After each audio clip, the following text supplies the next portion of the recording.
I tell it the same way that I told the shooting board in every cop bar between Houston and Biloxi. And you know why the story's always the same, 17 years gone? Because it only went down the one way. Episode 5, The Secret Fate of All Life. We learn one of the things that the series has been hinting at throughout, which is that what you're saying happened and what happened is not the same thing. We had the opportunity for the unreliable narrator, where Hart and Cole's version of the story, both in 2012 and to the shooting board, was grossly different from what actually happened. There's chaos. When Hart walks up and opens that door, I just wanted to put them in silhouette. And it's just enough to see, you just kind of see the little girl's eyes. She doesn't know whether the person opening this door is another nightmare or someone coming to rescue her. And I think it hits Hart immediately, having his own daughters, and this need to protect children supersedes any sort of protocol in terms of being a police officer. And so he does what instincts tell him to do at that moment in time and exacts revenge. I think Cole, for his part, it's just as profound, but maybe not as emotionally resonant on the surface. I don't even view Cole and Hart as anti-heroes. I don't think there's any anti about them. I think they're both heroes. I believe I speak for the board when I commend you on the heroism displayed by you and Detective Hart. We were doing our job, sir. There's definitely that moment, whatever conflict they've had, when Hart looks up at Cole, that decision, that bond, that partnership is solidified in that instant. Cole's willing to support him, all the way to make sure he doesn't get in trouble for it. Bullshit. You tell me right now why you're all over Cole, or I walk. Marty is well aware at this point they're trying to stick this new thing on Cole. The evidence is compelling to the degree that we have to admit sometimes that, somebody may not be who we think they are.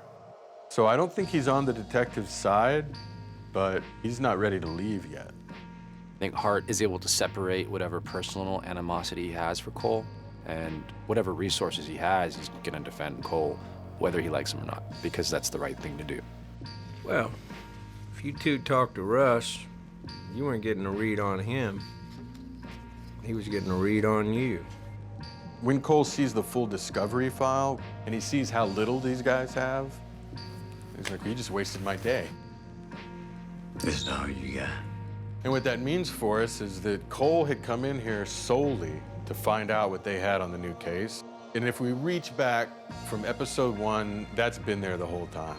He's been asking them about Lake Charles the whole time. He's been wanting to see their folders the whole time. He's let himself speak profusely without giving them any new information. And I don't know how many people will catch this, but Cole asked for a beer for one reason, because he's a functioning alcoholic who knows who he is. But the bigger reason is that once he starts drinking, anything he says in that room's inadmissible. He's conflict-oriented, so when I deny him small arguments, it builds up his energy. Wow. Yeah. Are you ever a match for this dude? As we pass through 1995 to 2002, we get tastes of Hart's family life, and we get tastes of Cole in the meantime. And it sort of underlines the rest of the episode, the relationships they have and the lives they build around it. Halfway through the season, halfway through the episode, we solve a case. So what does that mean? How do you then bridge ourselves into the next part of the story? It appears that the man, or one of the men from 95, is still active. And the idea to Cole that he didn't finish a job that he said he finished, and that this has caused more people harm, the possibility of it causes him to once again step over the line that he established in his own personal code. So what you thought was over isn't over. As Cole says, there's no escape.